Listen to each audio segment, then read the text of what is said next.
సందా శుక్రవారంలో ఇప్పుడు పంచులతోనే కాదు పాటలతో కూడా పోటీ పడి నవ్వించగలను అంటూ ఒక ప్యారడీ స్కిట్ తో మన ముందుకు వచ్చేస్తున్నారు rocket Raghava and team. So let's welcome them.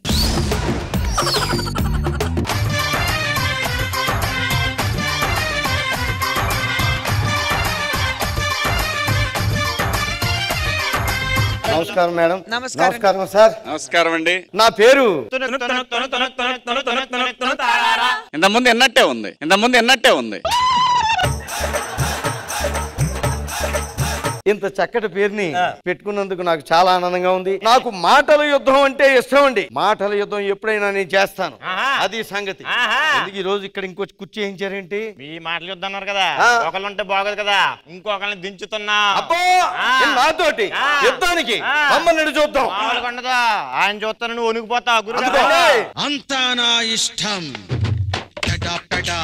ఏం చేసినా అడిగేదెవర్రా నా ఇష్టం, చడామడా చెలరేగినా చెప్పేదెవర్రా నా ఇష్టం. ఎవడో యుద్ధానికి వస్తా అన్నావు, ఏడు ఇంకా రాలేదా? ఈడెవడో వచ్చాడు. ఇదిగో ఈయనే యుద్ధానికి వచ్చింది, ఈయనే దించా.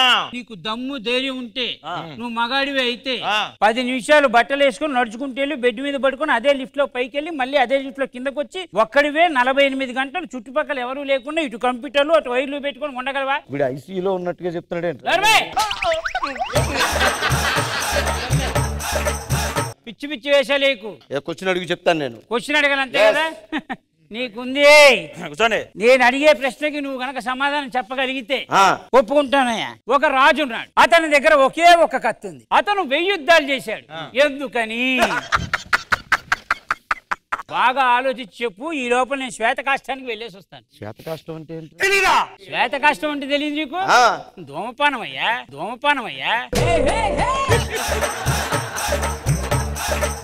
ఈ క్వశ్చన్ తావదు కానీ పాట ఇసరండి. నీకు మామూలుగా ఉండదు. ఇప్పుడు నేను అడిగేటువంటి అద్భుతమైన పాట ఏమిటంటే, నా పెట్టెకు తాళం తెరిచి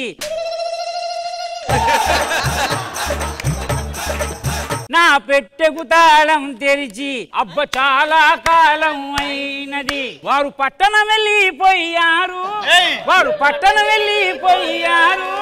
నా తాళం ఒక్కసారి తీస్తారా?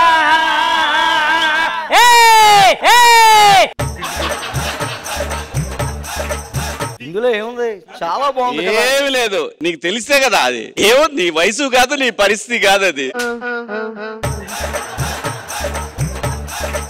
నీకు దమ్ము ధైర్యం ఉంటే నిజంగా మగాడివి అయితే ఏది ఈ పాటకు సమాధానం చెప్పు.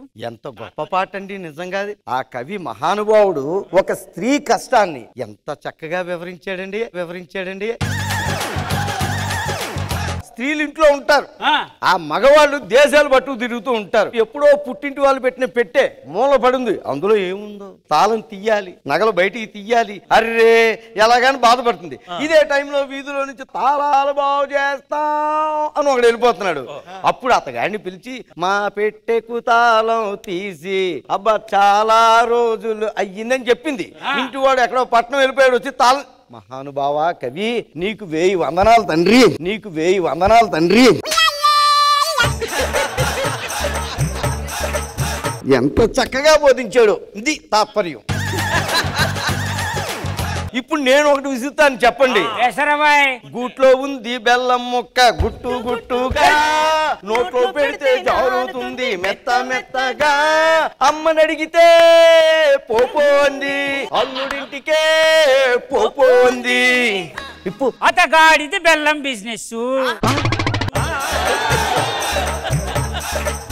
అసలు బెల్లం అంటే ఏమిటి? తీయటి పదార్థం. అది దేంతో తయారు చేస్తారు? కొత్తగా వచ్చినటువంటి చెరుకు గడ్డని కనుక తీసి మిషన్ లో పెట్టి కస్సున గుచ్చి ఆ వచ్చినటువంటి రసంలో కాస్త మాత్రం చక్కెర కలిపి లోపలేసి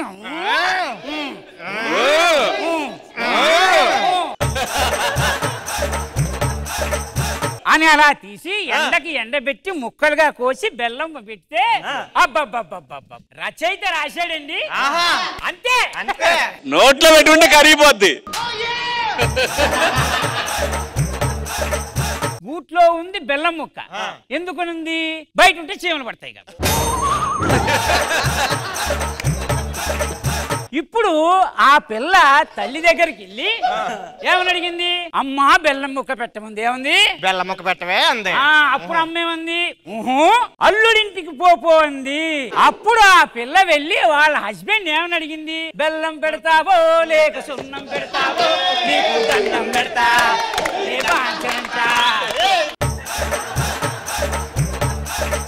గురుగారు చిన్న డౌట్. ఏమిటి? బెల్లం కోసం అంత గొప్పగా చెప్పారు కదా, అవును. మరి ఆయనకి ఏమైనా చెయ్యాలి కదా? ఎందుకు చేయకూడదు? చెయ్యాలి కదా. ఆ అద్భుతమైన రచయితకి 1001 సాష్టాంగ నమస్కారాలు కష్టపడి నువ్వు పెట్టు.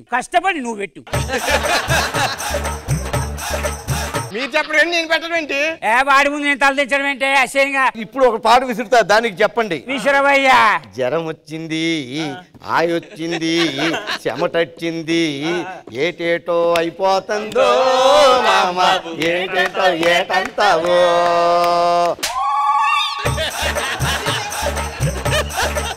ఇప్పుడు ఇది ఏ కాలం? ఎండాకాలం. అంతకు ముందు ఏ కాలం? చలికాలం.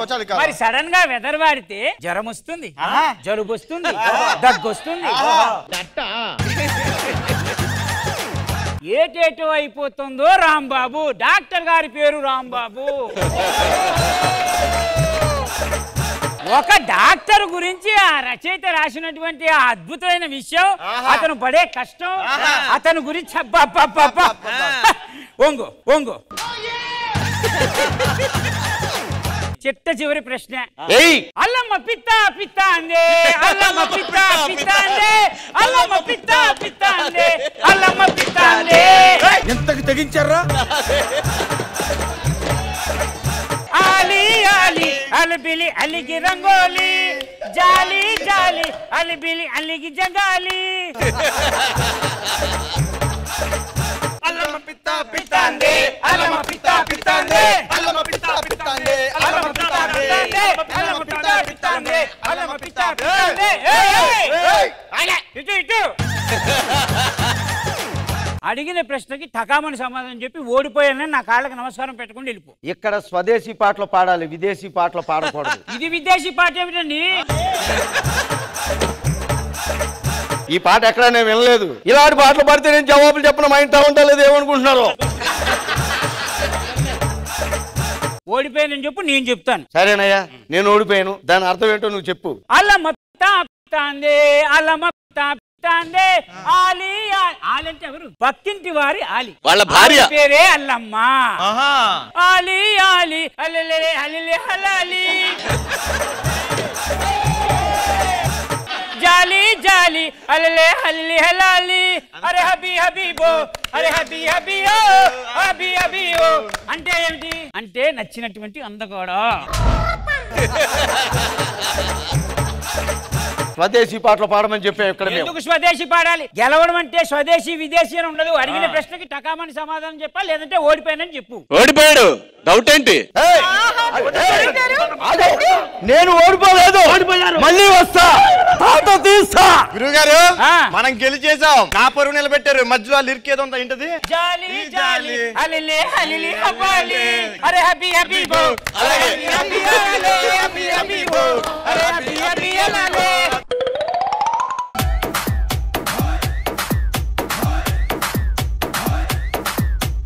సో జడ్జెస్, మా రాకెట్ రాఘవ అండ్ టీమ్ చేసిన ఈ స్కిట్ మీకు ఎలా అనిపించింది? శివాజీ గారు. బాగుంది రాఘవ, బ్రహ్మాండంగా. ఇద్దరు చంటి, మీ ఇద్దరికి ఇలాంటివే సెట్ అవుతాయి. Super, all the best. Raghava గారు, చంటి గారు and the entire team super గా ఉంది. స్పోర్ట్స్ పరిస్థితి ఏంటో చూద్దాము. సో శివాజీ గారు, judges rocket Raghava and team కి ఇచ్చే స్కోర్స్ 20/20.